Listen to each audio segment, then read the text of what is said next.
多谢良好，然后上新的消息，咱来随时给咱做插播。共款的关心的是社会新闻，因为犯这个掠人恐吓的案件，被通缉的台南安平区的角头陈建玲为台湾走去菲律宾，躲亡22天进前，因为有这个大批的庆单，和当地警方抓去，昨被遣送回台湾，并且押解到台南的市刑台。警方表示讲，陈建玲是伫菲律宾主要的经济来源是经营跋筊的场所。2年前，因因小弟被枪杀了后，陈建玲大动作处理后事，引起警方的注意，开始甲菲律宾的官方进行犯罪情报资料交换。当地警方因此呢，展开密集的监控，顺利抓到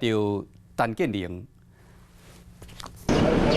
卡手扣铐起来，准备移送。3月2日，扣遣送返来台湾的陈建玲，警察讲，陈建玲规暝拢真平静，警察搁买真思念的牛肉汤给伊啉。23号下晡啊，就开始问讯，伊嘛检出，伊伫菲律宾走路的这段时间，钱是为倒位来的。以线上博弈为主，菲律宾博弈为主，所以他联络的一些道上的朋友也在台湾也都经营这方面的生意为主。走路走这么多年，会扣掠就是2年前，陈建玲的小弟扣枪杀，伊大动作处理后事，才扣警察定调回。2年前就锁定他的行踪，有将这个人的对象的情资提供给菲律宾。菲律宾警察嘛开始监控，伫咧3月初掠到走路22年的陈建玲，下晡问讯了后，卖方移送到家己地检署。发布的通缉有分为2个部分，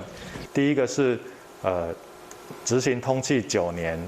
那第2个部分是侦查通缉啊。检察官问讯了后，就直接发监执行，陈建玲会方关伫咧家己监狱。